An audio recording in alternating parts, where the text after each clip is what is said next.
Every time you create a piece of content, every time you share a tip, all you're doing is putting deposits in the reciprocity bank. And your goal is to keep putting more and more deposits in the reciprocity bank so that when it's time to sell, you feel certain and you feel powerful. There was a moment in your life where you were walking outside and you were afraid you were going to have a heart attack because of all the stress that you were under. It got to the point where I had to make a decision to give up my name of my company, rebuild my brand from the ground up, lose thousands and thousands of pieces of content, or I could basically lose my company so that I could go to trial to keep my brand. Walking outside one day where I was just praying to God, please don't let me have a heart attack. I don't want to die. What I realized in that moment was that if you were starting a business from scratch, what order would you do things in? It's remembering what the purpose of a business is, to solve a meaningful problem that shifts society forward. If there's no clients and there's no one buying because you're not solving a problem that people urgently want solved, and then you're not taking the time to go out and to share your solution, there's no point in being in business. I just want people to know that are earlier on in their building process that you're not doing it wrong. If you feel stressed, that's okay. This gig is really, really hard. And I want people to know that it's not a bad mindset because you think that it's hard. It actually is hard, and that's okay. Y'all, it is going to be hard, and that's okay. And I have really bad news for everyone. It doesn't get easier. You get stronger. Welcome to the Jen Gottlieb Show. Welcome back to the Jen Gottlieb Show. I am so excited because I have a powerhouse woman with us today. She is a former NFL cheerleader turned 8-figure entrepreneur and business coach, business strategist, and just a really awesome human being. Welcome to the show, Kelly Roach. Thank you so much for having me. I'm so happy to be here. I'm so thrilled to talk to you. And we're meeting for the first time, technically. I always like to tell the audience, if this is an old friend, but I feel like with the internet, I can do my research. And when you walked in, I was like, oh yeah, we know each other. Yes, you're my exactly. best friend. Yes. So I want to jump right into something that made me unbelievably curious when I was listening to a podcast that you were on recently. And I think that if we talk about this moment in your life, it'll take us to all the other moments. Okay. And you shared on this podcast that there was a moment in your life where you were walking outside and you were afraid you were going to have a heart attack because of all the stress that you were under. Take me back to that time in your life, because this is when you were crushing it and hustling and building your business, but also probably at your rock bottom, scared you're going to have a heart attack. Yeah, absolutely. Well, I mean, a couple years ago, I got a knock on my door, and, I opened the door and someone is there with an envelope with a stack of papers about this thick, and, ripped it open, and it was me in a lawsuit being sued by Entrepreneur Media for using the word entrepreneur. And obviously, my business has nothing to do with an entrepreneurial magazine in any way, shape, or form. There's no conflict of interest. There's no services that relate in any way, shape, or form. And so this kicked off 2 years of absolute hell. I actually think it went on longer than that, to be honest. But it got to the point where they were subpoenaing my clients, asking them to pay legal fees and show their P&Ls. They were threatening that they were going to, basically, they told my lawyers that they were going to, quote unquote, legally blackmail me, because, they've gotten away with this for so many years now, because the entrepreneurs that they've gone after, there was a loophole in the system. I'm sure everyone listening to this, you can Google there's a myriad of, lists of all the people that they've done this to. And unfortunately, the small business owners don't have the financial capital to be able to make it to trial. My goal was to make it to trial, because if I had made it to trial, I could win and open the floodgates for other entrepreneurs to be able to use this word. Unfortunately, they put a team of 6 lawyers on the case. They were willing to spend millions and millions of dollars. And it got to the point where I had to make a decision to give up my name of my company, rebuild my brand from the ground up, lose thousands and thousands of pieces of content using the word entrepreneur, or I could basically lose my company so that I could go to trial and fight to keep my brand. And, all of this is going on at the same time that my business had been exploding growth. I had a huge team, hundreds and hundreds of clients. We do super high touch coaching and consulting. So this is not like course sales. This is where we are like interfacing in very close proximity with people. It's a very like fragile relational type business that I'm running, and all the things that come with that. All the people challenges, all the client challenges, all of the balls that you're keeping in the air. And I remember just, walking outside one day, and it wasn't even one day. There were many days strung together where I was just praying to God, please don't let me have a heart attack. I don't want to die. I just want to like get through this. I'm going to cry. I just want to get to the other side of this. Like I want to live. I want to do this. And, I ended up having to settle a lawsuit and change my name of my brand that I had basically spent, 10 years, countless hours. I actually had to hire someone just to go through backlogs of, I produce multiple podcasts every week. I've been doing it for 7 years. I produce probably 40 to 60 pieces of content a week. We're creators. That's what we do, right? So it was a very interesting moment for me, but it led to my Kairos moment, right? Which I call it. And I've been a person of faith my entire life, but I never, ever talked about faith in my business. I always kept it private. I always kept it separate. It was always kind of like, I'm running the business and I'm teaching people strategy and I'm teaching people how to build businesses and grow. And then I have my own private life where I have my faith life, and I have church and I have prayer and I have meditation, all of those things. And I had this moment where I was just like, okay, God, like I got nothing.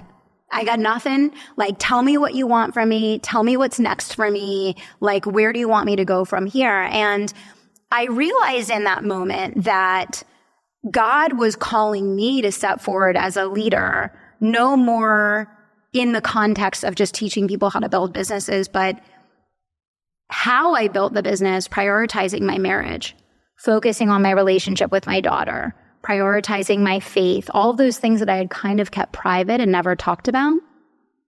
What I realized in that moment was that God was calling me to be a leader in a different way and start having a completely different conversation with people in the market, because the unique thing wasn't that I had built an 8-figure business. The unique thing was that I had prioritized my marriage and my family and my faith in doing that. And I think it was like this convergence of so many things happening at once. But I noticed in the market, I knew this is like a really long, we don't have enough time for me to cover all the things that were happening all at once. But this happened at the exact moment that having this purview into these hundreds of clients all at the same time, I was watching marriages fail. And I was watching so many entrepreneurs having mental health crises. And I was watching people no longer being on speaking terms with their children. And I was watching people shut their businesses down because they were so broken mentally and physically from the burnout. And I realized, like, God is calling me. Like, this is not the same. Like, I have to step up. I need to have a different conversation. I need to really start focusing on bringing this idea to the marketplace of faith leadership and answering our calling, like not just our calling in the way that everyone talks about calling, like really our God-given, what are the spiritual gifts that were instilled in us before birth that we're intended to use for the rest of our lives. And so it's just been a journey of kind of opening myself up in a lot of ways, which I'm a super introverted private person. That's been super hard for me. That's why I never talked about any of my personal things. I was like business growth strategy, because that felt easy for me. I didn't have to get personal. Do you know what I'm saying? Like I could keep all my personal stuff separate. But anyway, I'll just pause there. That's a little bit of what happened. And it led me to where I am today, which I ended up actually splitting out a bunch of other companies. I acquired another business. I have a portfolio of 6 companies now. But I think the most important thing for me was accepting where God was calling me to go next, which was to focus on leading with family first, faith first. Really, how do you focus on not compromising your marriage, your relationship with your children, your faith, like your spiritual gifts in the pursuit of something worldly, but instead flip it on its head and say, why has God put me here for this moment right now? And what am I being called to do next? And how can I answer that calling and spend the rest of my life in vocation, right? And so that's where I'm at. And I'm just taking it one day at a time. Thank you for sharing that. Holy crap. All right. So I want to take it back before that happened and actually way before. Yeah. Because I was never an NFL cheerleader, but I was a lot of those kinds of things. I was a dancer, a Hooters girl, and a Hawaii traffic model, and like all those things back. And did you know at that time when you were in college, and I know that you were a cheerleader while you were in school, right? And then you went into corporate, and then you started building your entrepreneurial journey while you were in corporate. But when you were an NFL cheerleader and you were in college and you were figuring out what you were going to do in your life, did you have any vision of what you would end up being? Like, was there any part of you that saw what you ended up creating? Zero. So I was on the free lunch line growing up, and when I got my first of all, I ended up going to the college that I went to because it was the place I was going to be in the least amount of debt. They didn't have a good dance team. They didn't have a good cheerleading team. So I was like, F this. I'm just going to audition for the NFL. And that's how I ended up being an NFL cheerleader, because the team at my school was so bad that I was like, okay, let me try this. And I just had all these different jobs. But when I got a job in corporate, I was like, okay, I can work hard. Like, I knew I had work ethic. I had no idea. I went to school for communications. Okay. You didn't, yeah. I feel like that's right? the thing that people... That's the thing that you do. I was going to go to school for, I didn't go to school for theater. Like, I don't really know. Like, that's the thing that you do and you really have no idea what you're supposed to do. But what I did know was that I wanted to do something with people. I didn't want to be sitting behind a spreadsheet. I didn't want to be an accountant. I didn't want to be a doctor. I wanted to be something with people. But all I was banking on was, I have great work ethic. I know I'm willing to put in the work. And I want to work with people. And that then set off my corporate career, which I'm so unbelievably grateful and thankful for. It's where I met my first mentor, 15 years. And, that's where I learned everything, like absolutely everything. And I think people discount where they are, playing where they are so many times, not realizing that wherever you are is the gift. That is the gift. That is the thing that has been given to you. You've been planted right where you are because there's something there for you. And I think this gets missed so much. And I was planted there because I met Dave, my mentor. I got promoted 7 times in 8 years. I built a team of 100 people. I was managing 17 locations. And Dave, who I was his top performer, making all this money for him as a bonus, came to me and said, "What are you doing here?"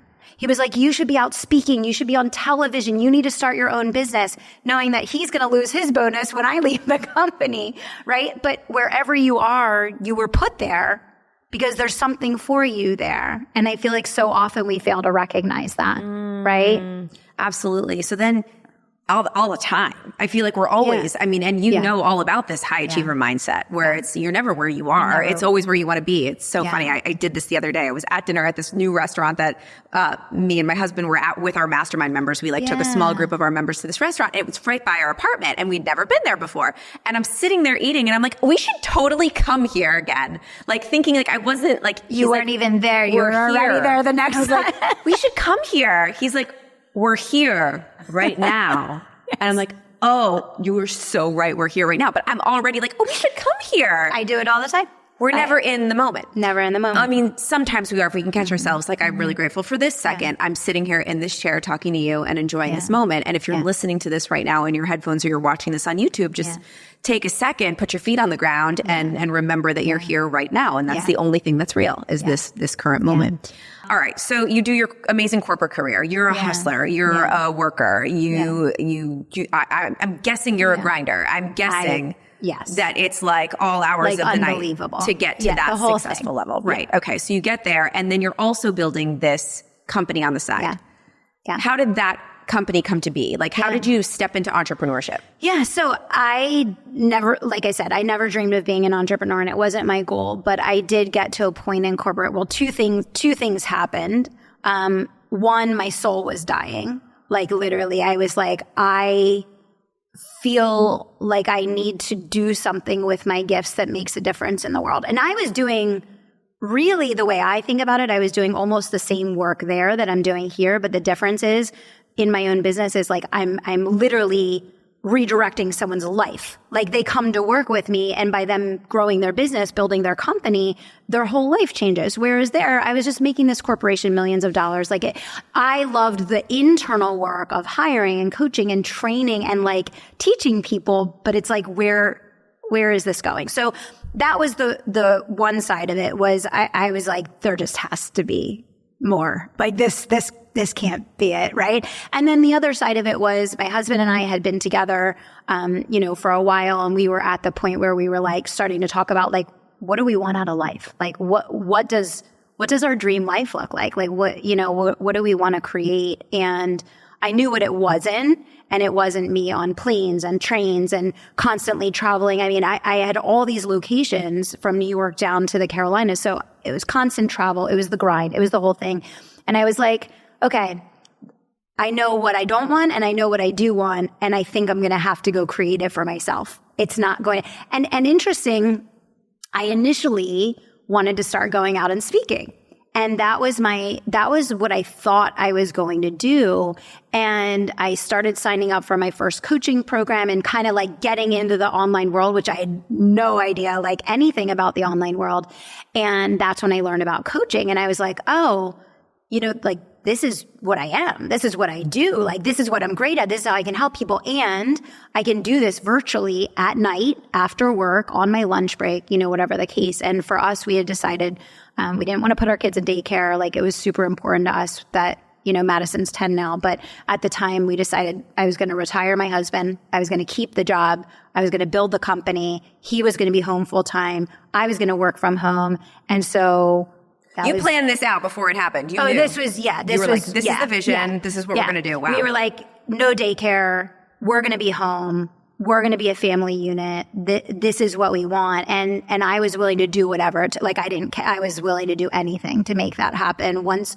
And that's why I think having clarity around your vision for your life is so important. But I think one thing that's really hard for people that happens a lot now with the interconnectedness of the internet is I think a lot of people are setting goals that are not actually their goals. And so what happens is even if you achieve it, you're completely miserable because it's not your sole purpose. It's not your calling for your life. Like, I feel like everything important that Billy and I have decided and done in our life has just been this really narrow window of what was right for us. Mm-hmm. It might make someone else completely miserable to do what we do, how we do it. And so it's really, and that again, why I think faith is so important and why rebuilding or expanding on your connection with God is so important, because we have this gift of intuition. We have this gift of a deep knowing that we were given before we were born, but that we never tap into because it's so freaking loud. Our world is so loud. The internet is so loud. And I just think it's so important for people to reconnect with themselves because that gift has been given to all of us. You know what I mean? Yeah. How do people reconnect with themselves?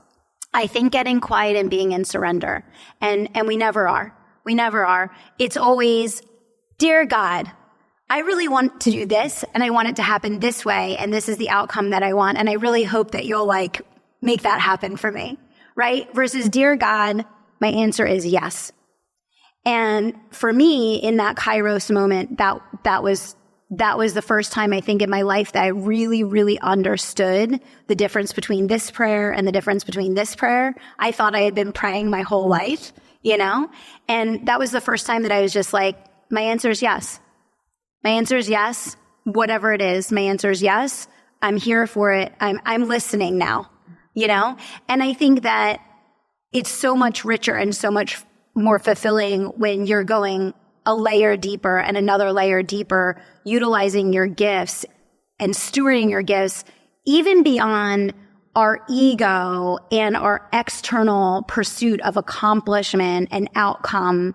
That we always say we're using our gifts. We all say we're using our gifts every day in everything that we do. Like, that's our pursuit, right? But I think there's a deeper layer available, You're listening to The Jen Gottlieb Show. I'm thinking about the listener right now that's like, I'm not using my gifts. I'm actually not using my gifts every day. I don't know what my gifts are. I have no idea what I want. I'm definitely not using them, and I'm feeling stuck and I'm feeling unfulfilled. And how do I take that step to figure out what my gifts are, get clear on my life? Like, I'm sure people are like, oh my gosh, please let me see a vision that, like what you saw. Like, I'm going to retire my husband and I'm not going to travel, and I'm going to be able to raise my kids this way, and I'm going to build a business this way. How do you get that clarity? I think that it came to you maybe it came to you easily, which is amazing. What would you suggest to somebody who doesn't even know where to start with that? Yeah, it's a good question. And I think there are things that come naturally to you that for someone else would be very, very difficult and challenging. And there's something like that for all of us, right? There's something like that for all of us where there's something that you do or something that you naturally are that your friends or your family or people that you know you or your colleagues would say about you that you're like, yeah, I mean, isn't everybody able to do that? Or doesn't everybody think like that? Or isn't everyone able to be that way? And the answer is no. The answer is no, they're not, right? And so I think there's always clues, right? I always asked myself when I was trying to figure out, like when I was realizing that I was not using my gifts, when I was in corporate and I was like, what am I going to do? I started asking myself the question, like, well, what do I really love? Like, what is it that makes me excited when I am working with someone and I do feel a sense of purpose in what I'm doing? And that was helping people to achieve their potential.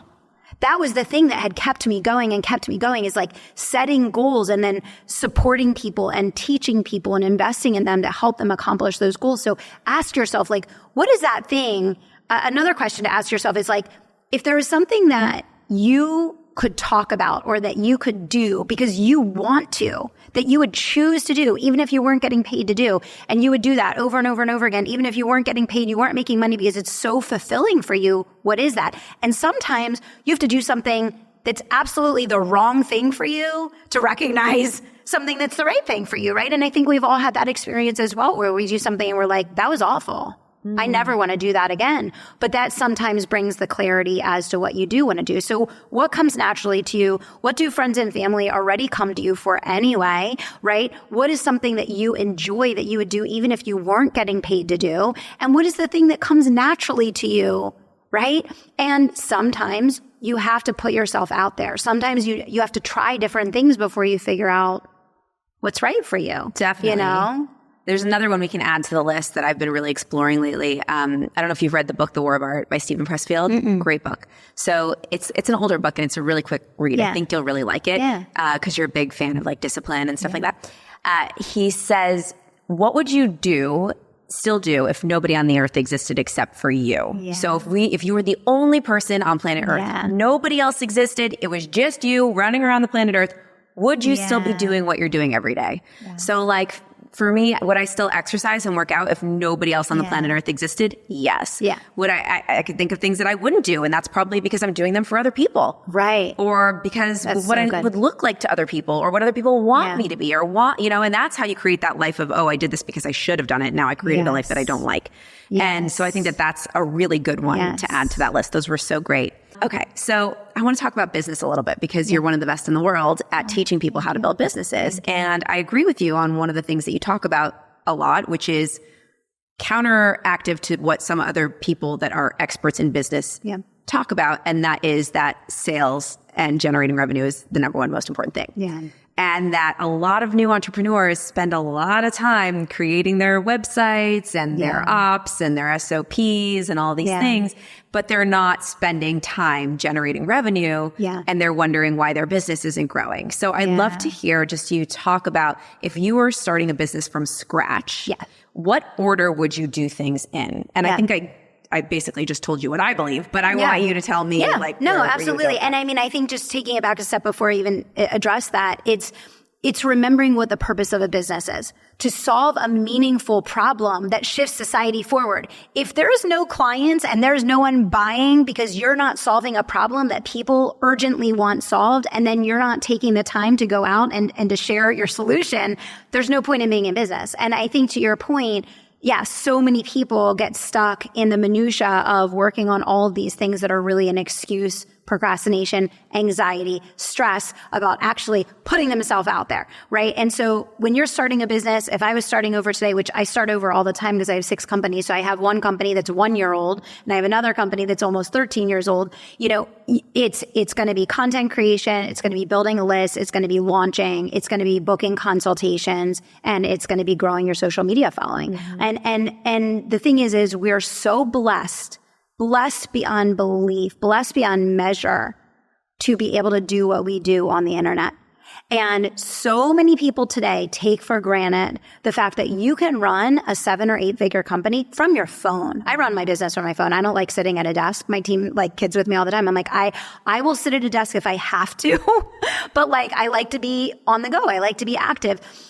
When I started in business, and I don't know with you the way that your career trajectory went, but I was selling business to business. I had to get in my car and drive and go business to business, door to door in the 100-degree heat, in a suit, full hair and makeup, the whole deal. And I don't think new entrepreneurs realize that to have access to billions of people for free, 24 hours a day, 7 days a week, while your kids are at soccer practice or in dance class or at school or at preschool or whatever it is, the access that we have, people in previous generations, their minds would be blown with our lack of use of what's available to us. So, you know, live stream, do a weekly live show, start getting out and getting on people's podcasts, create content. And people are always like, but what, but how, you know, but that, you know, you pull out your phone. My first recordings were so bad. Like, we still have them on an iPod. My husband pulled one of them up the other day. Like, to even watch it, it's so painful, but I just kept doing it and kept doing it until I got good at it. And I think that's, people are always afraid to do it because they want to be good at it. And it's like, you don't get good at it until you do it. You have to run the reps, right? Yeah. At the end of my keynote, I show my very first Facebook Live. Yeah. And we do the actual transition, like every single one. It's terrible. I sit there and I cringe every time. I've seen it hundreds of times now. Yeah. And I'm just like, oh my God, stop. There's one thing where I have like salad in my teeth. I'm like, oh, I have something in my teeth right now. Oh, hi guys. You know, and listen, that's the thing. Like, I love it. You can't get good or stronger at push-ups by sitting around and thinking about getting stronger and getting good at push-ups. You absolutely have to go and do the thing and do the reps. Yeah. And so talk to me about sales, because people are scared to sell. A lot of my mastermind members and the people that we have in our mentorship program, and even people that come on my Get Ready With Me and ask me questions, they're always like, how do I generate revenue in my business? How do I make sales? I hate selling. I don't want to be salesy. I don't want to ask people for money. It feels gross. Yeah. Let's talk to those people. Yeah. So, I mean, first of all, sales is just the transfer of inspiration, right? And I think that the most important thing is make sure you're selling something that you feel like the world can't live without. So if you're afraid to sell the thing that you are offering, ask yourself, what do you need to change about what you're offering for you to be willing to put that stake in the ground and have so much conviction and so much heart in what you're doing that it never feels like you're selling? Because all sales is the transfer of inspiration. And so number one is find the conviction in your heart. And when you're selling, think about the life that you want to change, the difference that you want to make, right? What is the gift that you want to give to this person? Right. And that's the heart of selling, I believe. And I know there's a lot of different philosophies on selling. I don't do the whole like bro marketing, you know, whatever. Like my sales approach is very different, but it's made it pretty far for me, right? It's done okay so far. So one, focus on the transfer of inspiration. And if you're not so fired up and so convicted about what you're selling that you can't not offer it to people, then you need to go back and look at what you're selling and ask yourself, why don't I feel so convicted about this? And you need to change it, and you need to make sure that it's, you know, the right thing. The second thing is, you know, when you focus on showing up for your brand, and that's what we just talked about, recording content, posting, you know, doing your live streams, going on podcasts, which by the way, there's no barrier to entry, costs you nothing. You don't need to be in business a certain amount of time. You don't need to have a certain amount of followers online. There's a zero barrier to entry to do any of those things. But when you do those things, you earn the right to sell, right?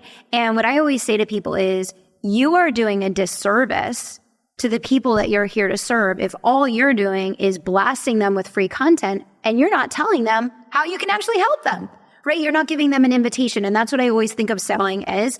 You're literally just making an invitation for someone to cross the bridge to come and get results with you.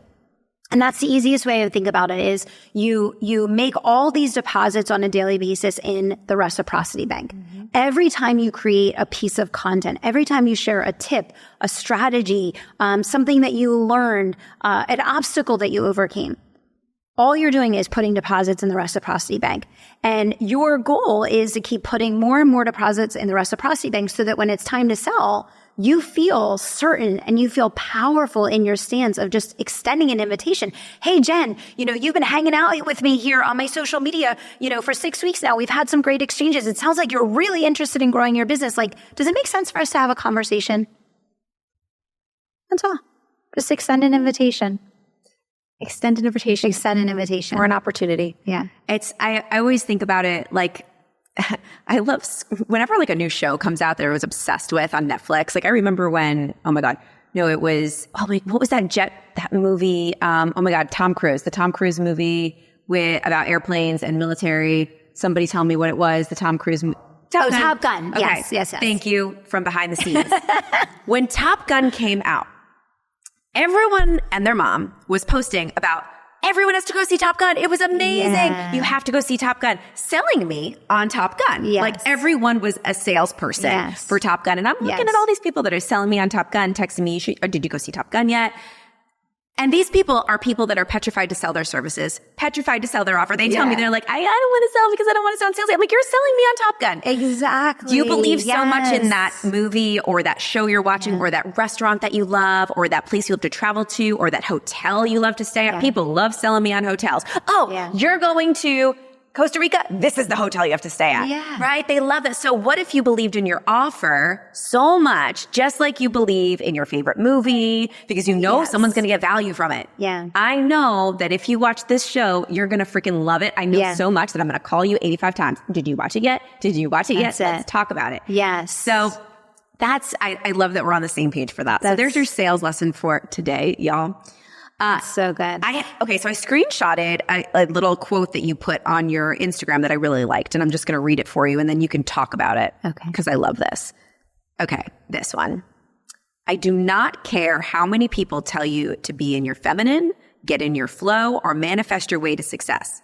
People who achieve greatness exercise great discipline, fortitude, and consistency over decades. Mm-hmm.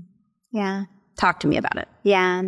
Well, I think there's been a really interesting wave over the last couple of years and being in the online space, since 2011, I've seen a lot of people come and go, right? And one of the big trends of the last few years was a rise in a lot of female entrepreneurs teaching, this modality of business that doesn't require the balance of masculine and feminine. And we all know, like, both of those things play a role, right? You're the artist, right?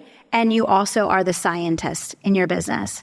And both of those things have to work together to create a sustainable business. You have to have a strategy. You have to take action.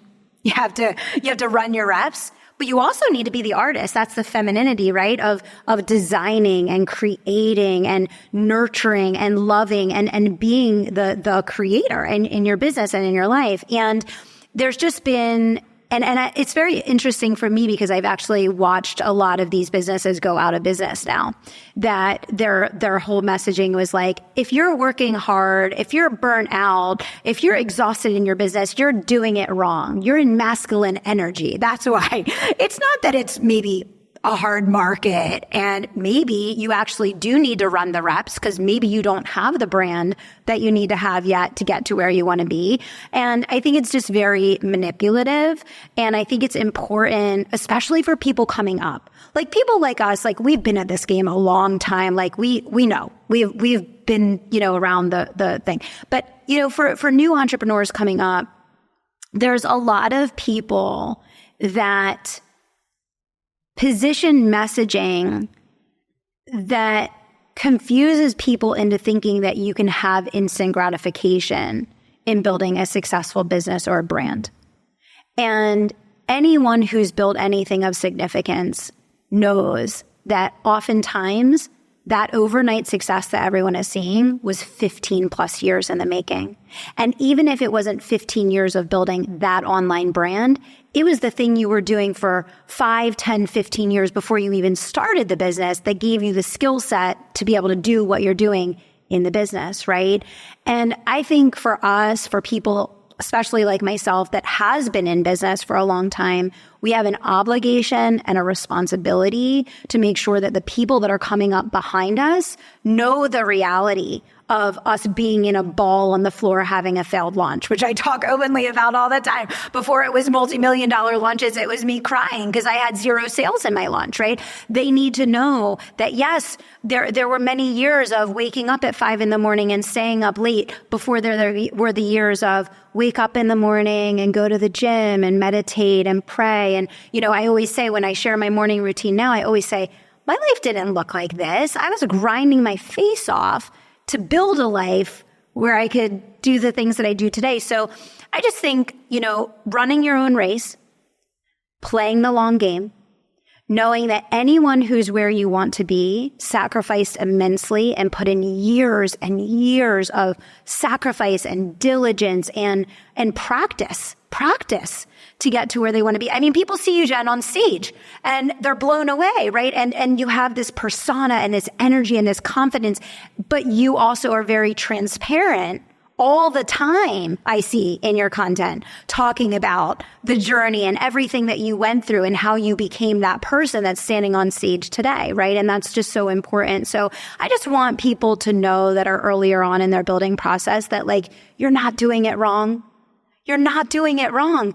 If you feel stressed, that's okay. This gig is really, really hard. And I want people to know that it's not a bad mindset because you think that it's hard. It actually is hard. And that's okay.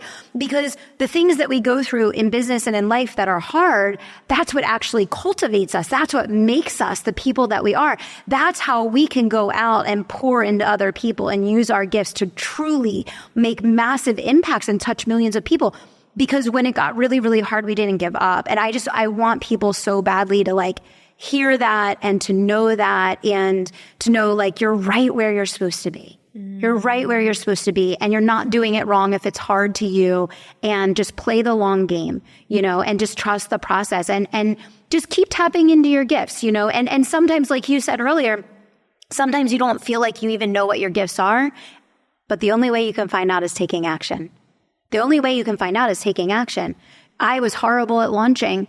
When I developed the live launch and started teaching live launch, I never wanted to teach launching. It just so happened that I was like, oh, well, I can help my clients get results a lot bigger and faster and easier with this than with anything else that they're going to do. Sometimes you don't know where the path is leading you.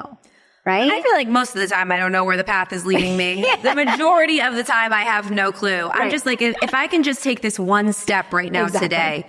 I like to look at it I visualize this magic treasure map in my mind that's invisible. So it's like a magical treasure map. We see the treasure and we see the start point, and it's completely invisible. You don't know what the path is to get to the treasure point.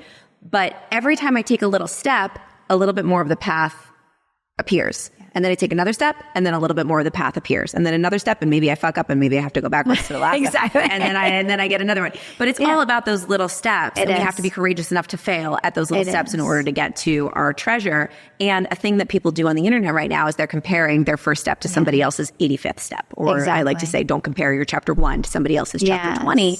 And they want to build a business or seem like they have a business or seem like they have a brand that is 20 years in the making when they've only been at it for 5 minutes. Yeah. And I think that is actually a big recipe for imposter syndrome. And it's understandable. And that's it's understandable that you feel like an imposter because you aren't an expert yet, but that's okay. Yeah. You can be an enthusiast. Yes. You don't have to be an expert. Yes. You can tell people, listen, I'm an enthusiast at this right now. We're building it together. Yes. And invite people along for the journey. For sure. But I love your mindset on this. And I love that you can sit here and say, listen, y'all, it is going to be hard and that's okay. It doesn't always have to feel easy. Yeah. Thank you for that. Yeah. Yeah. Yeah. And I think it honestly, it doesn't get easier. I mean, I have really bad news for everyone. It doesn't get easier. You get stronger.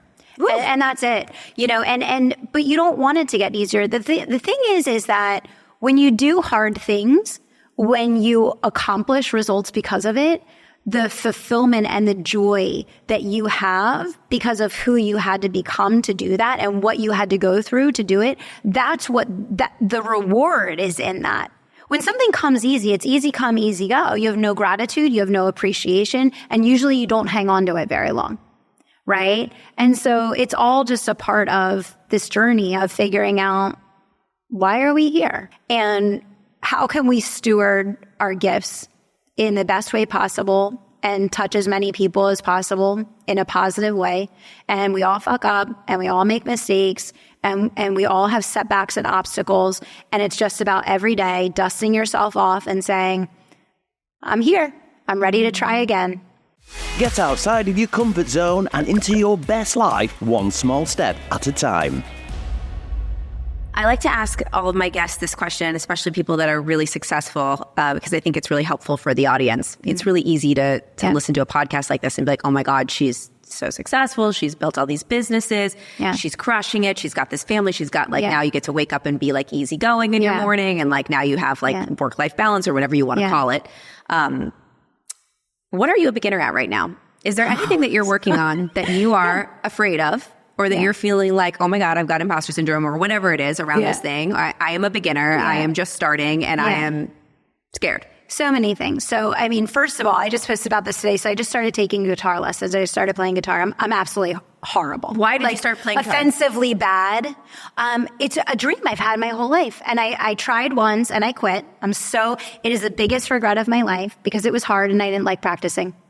I was like 10 or 12. I don't know how old I was, but it is the biggest regret that I have because I think music opens up a part of your brain and your heart and your soul, and it gives you access to something really, really special. So I'm trying again. And I'm horrible. Bravo! And it's really awkward. And I posted literally about this today and I said, is it worth learning something that you have absolutely zero talent for? Because this is the question that I'm asking myself. Like, I have no talent for this. Like, should I actually even be doing this? Because I'm really bad. And like, where is this going?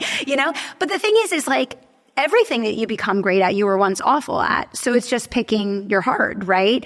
There's regret, which is really, really hard, and then there's also the pursuit of success at whatever you want to do, which is also equally hard. In business, I feel like I'm both experienced and a novice all the time at everything. Because I think that no matter what you do, everything is changing and everything is staying the same. So on one hand, I feel like I'm always building on what I've created. On the other hand, I started over with a new brand and a new portfolio of companies, and I have a business that's only a year old, and I have another business that's, almost 13 years old. You're always a beginner at so many things. My team came to me the other day and they're like, cause I don't use, I'm really like with content and stuff, like I don't use hooks. I don't use scripts. I don't do like any of the stuff that you're supposed to do that I should do. Like that would help me maybe get more, reach or whatever. I just roll. Like I'll flip that camera on and I'll just go. Right. And they came to me and they're like, I really want, we know you really want to build the brand and, whatever, but I think we should just start dabbling a little bit with some structure. And I'm like, okay, I will be a beginner at that, but I'm coachable. I'm open. Right. And I think that's just everything, right? Everything.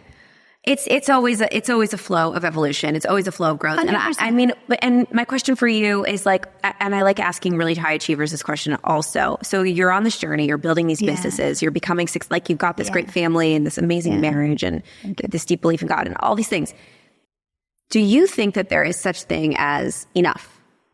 Or are you always going to be wanting another thing to add to this list of accomplishments that you have? That's a really good question. And it's very interesting that you asked that question because I have been like praying and meditating a lot about that recently. That's so interesting. It's really, it's actually like almost like eerie that you just asked me that. And the reason is that my husband and I, for like the past year, have been talking about homeschooling Madison so that we could have more time together, so that we could travel more together as a family, so that we could start teaching Madison things ourselves, everything we know and everything that we've learned. And we just made the decision like 2 weeks ago, actually, that we're homeschooling her next year.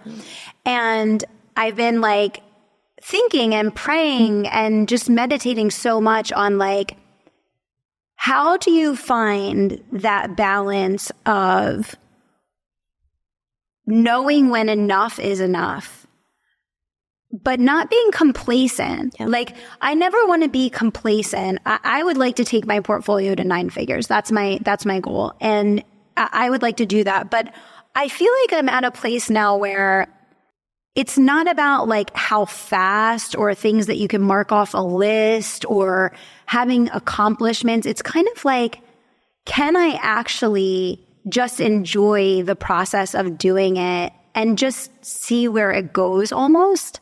And I think I'm praying for a lot of discernment around that because I've never been that person before. Does that make sense? Yes. I am not naturally that person at all. Like, my entire life has been hit the goal, accomplishment, athlete, like set the goal, do whatever it takes, drive. Like, that's been my entire life. And when we were making the decision about homeschool, like, obviously, like, I'm going to take 2 days a week and not work and focus on Madison and do that. And I thought a lot about, like, you know, obviously that impacts the speed of what I'm doing. And I was just like, it's not even about that.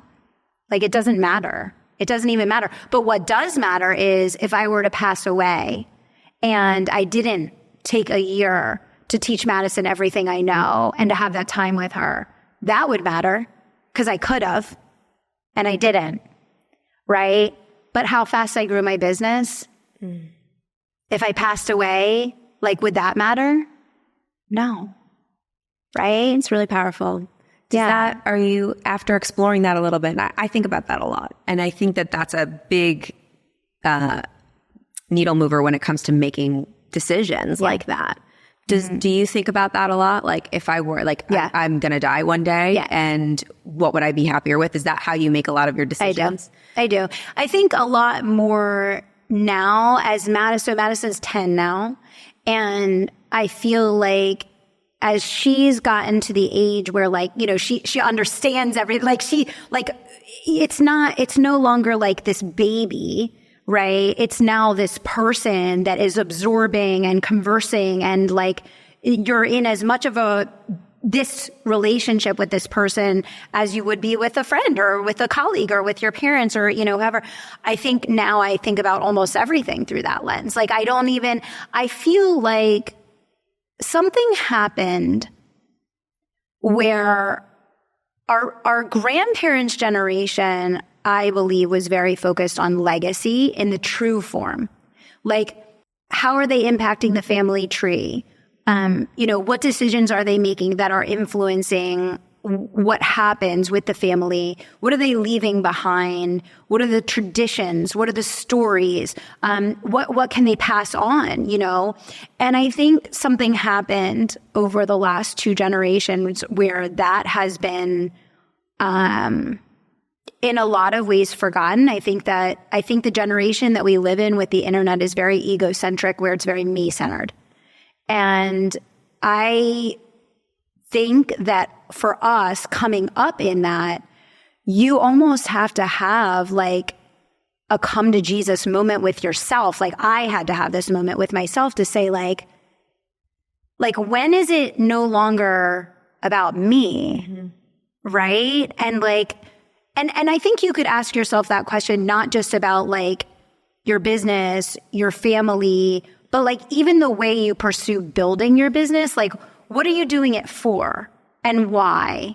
And the way that you're doing it, right? And then the decisions that you make, like with your family and with what you're willing to sacrifice, whether it's related to your marriage or whether it's related to children or, you know, it could be 100 ways, you know, like your parents, whatever it is. But yeah, I think the more that you begin to look at your life through the lens of your final day, the clearer you become about what actually matters and the better decisions you can make. So powerful. And that has changed so much for me. Kelly. So much. Wow. Goosebumps. I mean, I could keep talking to you for hours and hours and hours. And Well, we you're just coming become on the friends. show, so I'm coming on your show, so we're going to extend this. Yes, There's going to be a whole nother hour of this. Yes. But I mean, final words from you to the listener. They're somebody that's maybe just starting something, whether it's a business or it's guitar lessons. Yeah. It's going to travel somewhere that they've never been before, taking that first step, taking that leap. I think that that's a big, like a common denominator for a lot of my audience. They're wanting to be seen in a different way. They're wanting to see themselves in a different way, but they have that resistance, that fear. Yeah. What would your advice be to them, or even just something that you would tell yourself or even your daughter? Yeah. I mean, I just think that if there's something on your heart that you keep coming back to, it was probably planted there for a reason. And it doesn't matter where you're starting, and it doesn't matter how bad you are, and it doesn't matter how little experience you have or where you're starting from. If that's coming up for you, it's for you, right? And so just allowing yourself, whether you start off crawling or barely putting one foot in front of the other, just start. Just start. And you keep practicing and you keep practicing. And practice does not make perfect. I know we grew up and people told us practice makes perfect. No, practice makes progress. And if you can just focus on waking up every day and practicing so you can make progress, you'll be amazed that all your dreams can come true. That's what I truly believe. And drop the mic. Where can everybody find you? Where's the best place? Kelly Roach Show. The Kelly Roach Show. Come listen to the Kelly Roach Show. The Kelly Roach Show on all the places that you can listen to podcasts. Yeah. I will be on it very soon. Yes. Man, thank you so much. This was amazing, so powerful. If you loved this episode, please share it on all the socials. Tag Kelly Roach, tag me, share it with a friend, text it on over to somebody. It might just be a gift that you give them today. Thank you so much for joining us on the Jen Gottlieb Show. See you next time.